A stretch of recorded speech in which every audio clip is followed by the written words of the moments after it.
What's up, guys? I don't usually make a midweek video, but I felt like the circumstances called for it because things have changed so much with this team after what happened on Sunday.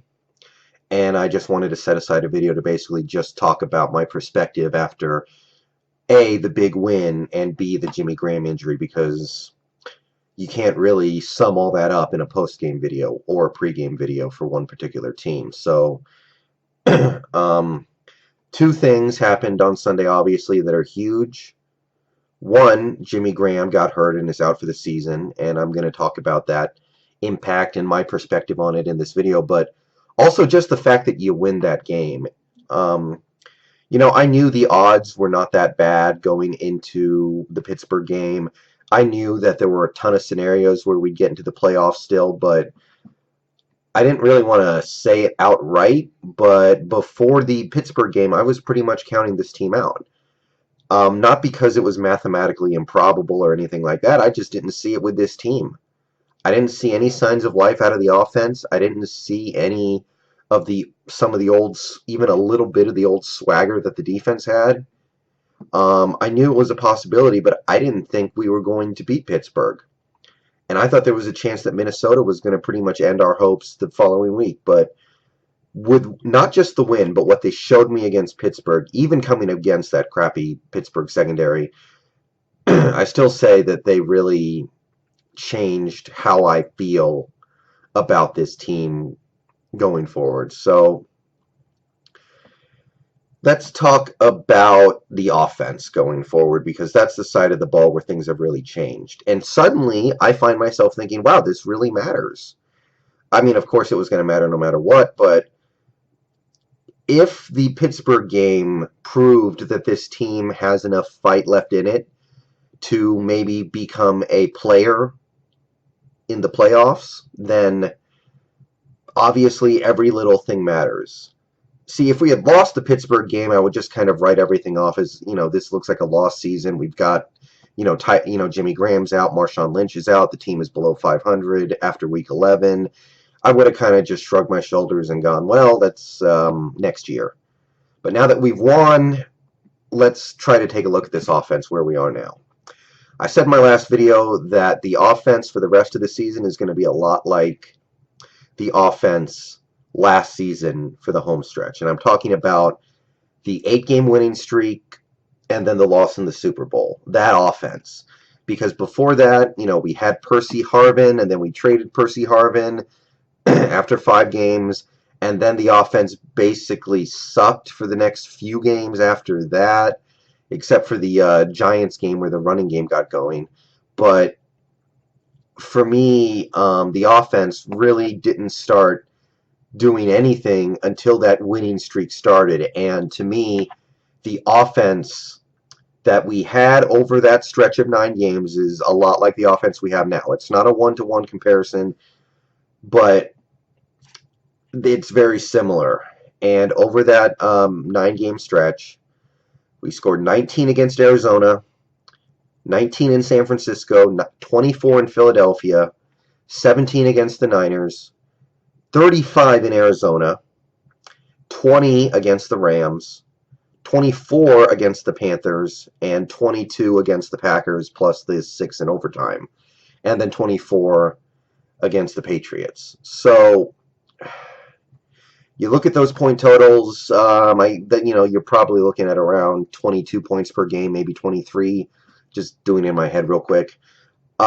Pretty consistent levels of output, and outputs that you can win most games with.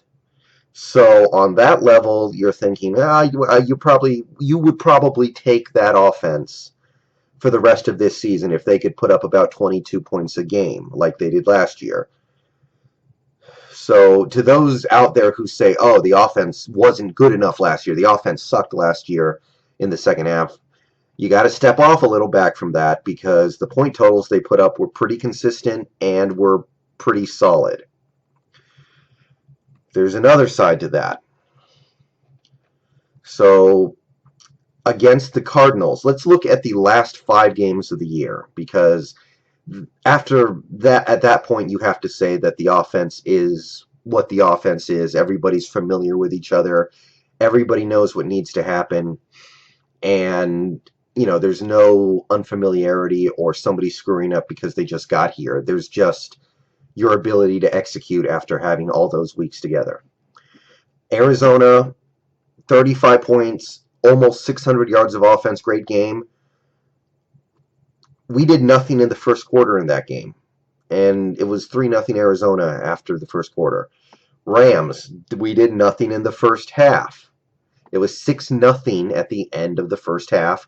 It was 6-6 at the end of the third quarter. So we did nothing for the first half, and then in the third quarter, we got a couple things going a little bit, and we're able to kick 2 field goals. So, that's another game. The Packers game, jump ahead to the NFC Championship game against the Packers. I don't need to tell you, 56 minutes, the offense did nothing except turn it over and punt. Absolutely nothing for 56 minutes. Won that game anyway by scoring 3 times in 6 minutes. And the Super Bowl against New England. 24 points is pretty good, but we didn't do anything in the first quarter. And then at the end of the game, we were up by 10, had a chance to put the game away with some first downs, couldn't do it. 3 and out, 3 and out, 3 and out, and then we drove down to the 1-yard line, and the history books all know about that one. But we had to give up the lead first. If the offense did their job in the fourth quarter before that drive, the lead is preserved. So that's the other side of it. If you think the offense last year was so great because they put up 22 points a game, you got to step back a little bit from that and say, hey, there were some games in there where they did nothing for an extended period of time. So both sides of the argument are true. The offense last year, they put up points fairly consistently, but on the other side, they fell asleep for quarters and halves at a time and just gave you absolutely nothing. So you can slice it either way you want to. What happened last year was decent, but we need to see something better. Because the defense is not what it was last year. It's not even close to what it was the year before. It might not be even as good as the defense we had in 2012. And that team could not rush the passer, so that's really kind of strange. If you look back at those games we played last year, that Arizona game, we did nothing in the first quarter. We were playing their backup quarterback. We look up at the scoreboard after doing nothing on offense in the first quarter. It's 3-0. So what? One big play to Luke Wilson, and suddenly it's 7-3, and it's like that first quarter didn't even happen. Thank you, defense. If the defense had given up a touchdown in that first quarter, things might look a little different. The Rams game. Offense does basically nothing for the first 3 quarters. They kicked 2 field goals in the third quarter. Looking up at the scoreboard, it's a re-rack. It's 6-6. Not showing up for those first 3 quarters didn't matter because the score's tied. Now all we have to do is show up for one more quarter. Now all we have to do is play good for 1 quarter, and we're going to win this game. And they did. They put up 2 fourth-quarter touchdowns.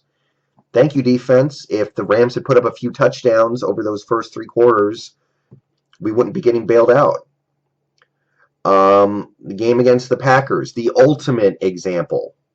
The offense turns the ball over 4 times in the first 56 minutes. We had a special teams fumble. Offense couldn't stay on the field. We were punting. We were getting put in 3rd and long constantly. Couldn't protect the quarterback. Couldn't get into situations where we could run. Nothing was going on. Most teams in the league, if their offense did that, they'd be down 40-0, and the game would be long over. Our offense does fuck all for 56 minutes. They look up at the scoreboard. It's 19-7. It's still alive because the defense went out of their minds for pretty much that entire first 56 minutes and somehow kept the game even a little close. And the one touchdown we got in those first 56 minutes is mostly on the special teams. The special teams ran a fake play to get the touchdown. You can't even put that on the offense. If they don't get that touchdown, then it's 19-3 or 19-0, and same difference. The game is effectively over at that point. Super Bowl, it might have happened in the Super Bowl if Cliff Averill and Jeremy Lane didn't get hurt. Who knows? But in that game, the defense wasn't able to bail the offense out. They gave up 2 late touchdowns, and that was the difference between the Packers game and the Patriots game. So if the defense is not there to bail a sleepy offense out, that's what you get. And we might not have that defense that can always bail us out this season. We've got a defense that is still one of the best in the league, but they've been having some problems. The pass rush is not dominant like it was in previous years. The secondary has had some problems that they did not have last year or the year before. And you cannot count on them to get stops at the end of the game to keep you alive or to win it. We tried to do that a few times this year, and it didn't work. Now, I know that Jimmy Graham was part of many of the games that we lost in the final minutes, but I would still say that having him out there, even if he's not putting up big numbers, if you watch some of the plays, all the defensive attention that he draws, that stuff matters. That stuff matters. The first touchdown to Doug Baldwin against the Steelers, the defense was totally looking in on Jimmy Graham. If you watch a replay of that play, you'll know what I'm talking about. They're all looking at Jimmy. It lets Doug Baldwin get one-on-one with a safety, and from there it's elementary. So now that we're back to the offense that we had last year, going into these last 5 games and the playoffs if we make it, what do we have to feel good about? So let's look on the bright side of things here. Let's go position by position. Quarterback, I've been hard on Russell this year. I thought through 9 games, Wilson was having his worst season. And now, after these last 2 games where he's been nearly perfect, it has to be said that he is maybe having his best season. That's how good he's been.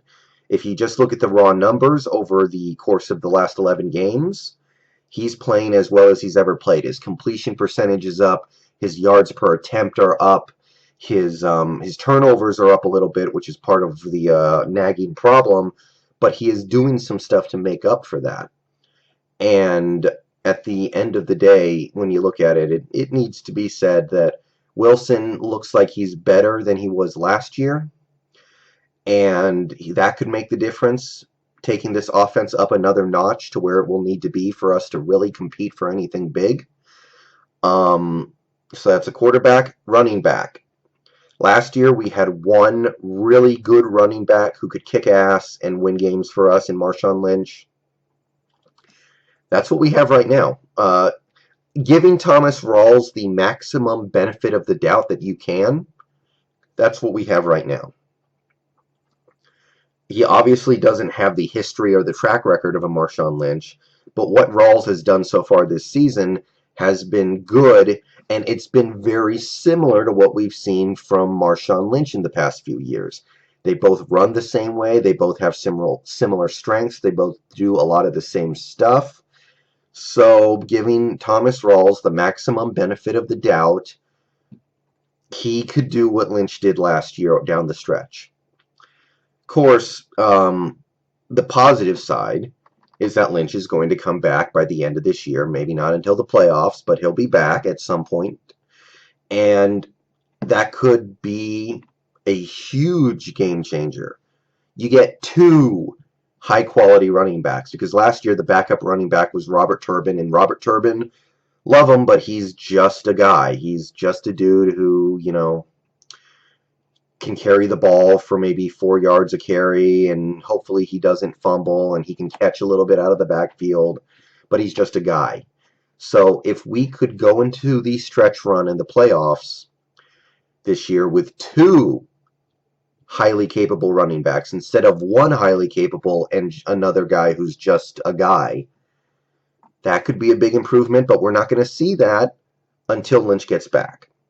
Wide receivers. The wide receiver is very similar to what we had last year after we traded Percy. You've got Doug Baldwin as the number 1, even though he plays the slot a lot. He's the main receiver. You got Jermaine Kearse as the number 2. And then you've got a couple of different people playing number 3 wide receiver. Good news here, Tyler Lockett is clearly a better wide receiver than anybody who was playing the number 3 before him. Last year it would have been Ricardo Lockett and maybe a little bit of Paul Richardson sprinkled in there. And Tyler Lockett's better than both of them. Other bit of good news, both wide receivers are having career years. Doug Baldwin might have a 1,000-yard season, and Jermaine Kearse is having a contract year as far as he's concerned. I mean, he's not playing amazing or anything. He disappears from time to time, but he is having his best season, it has to be said. So if it ends up being those two guys as the main 2 receivers along with Tyler Lockett, there is room for improvement from what we saw last year. So those are the receivers. Tight end. Tight end is going to be just like it was last year. Luke Wilson, number 1. And then behind him, it's probably Cooper Helfett like it was last year. And then if somebody gets hurt, you go sign somebody and you hope they can give you something. Just like it was last year after Zach Miller went down. Good news here, Luke Wilson is better now than he was last year. Last year, he was dropping a lot of passes. You know, we all made the jokes. His hands are made out of toasters.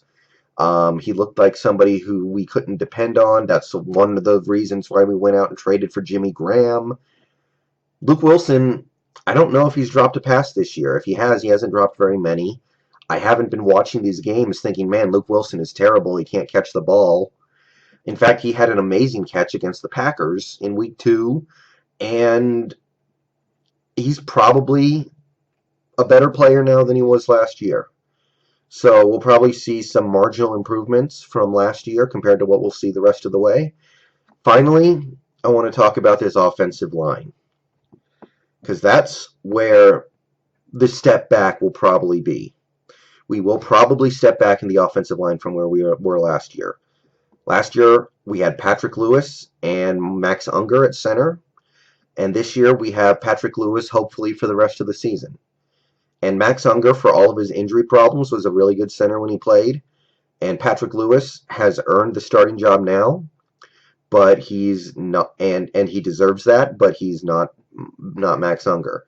The frustrating thing here is that we wasted half a season on Drew Nowak before we found out that he's just no good. Drew Nowak, he got his chance for half the year. He was pretty bad, and we've decided that he's not salvageable. He's on the practice squad, and Patrick Lewis comes in and immediately looks much better. Still not great, still some problems, but a lot better. If he had started week 1, Patrick Lewis, the offense probably would have done better. We probably would have won more games. And we would know, at least we would know that Patrick Lewis, we would know what he is. Because now, these last 5 games, I'm thinking to myself, well, Patrick Lewis played pretty good the last few games, but is he good? Is this a fluke? Is he going to get worse? Is he going to regress? If he had played the first 8 games, or the first 11 games, and now was going to the last 5, I would know what he is with some degree of certainty. Now I'm just hoping that the last 3 games weren't an aberration. So you've got the downgrade at center, you've got the downgrade at right tackle, you've got a downgrade at left guard, and then you've got the same left tackle and right guard. Good news here, I don't hate anybody on our starting offensive line anymore at this moment. That could change with 1 week. It's real delicate with these guys. Okung had a really shitty first month of the year. He's gotten much better since and played real good football ever since. Justin Britt had a abysmal first month of the season. He's been better. And I think he's been good in every game except, I guess, maybe the Arizona game. Patrick Lewis has provided stability to the center position. J.R. Sweezy, I don't think he's playing as good as he did last year, but he's still marginal. He's still reasonable over there.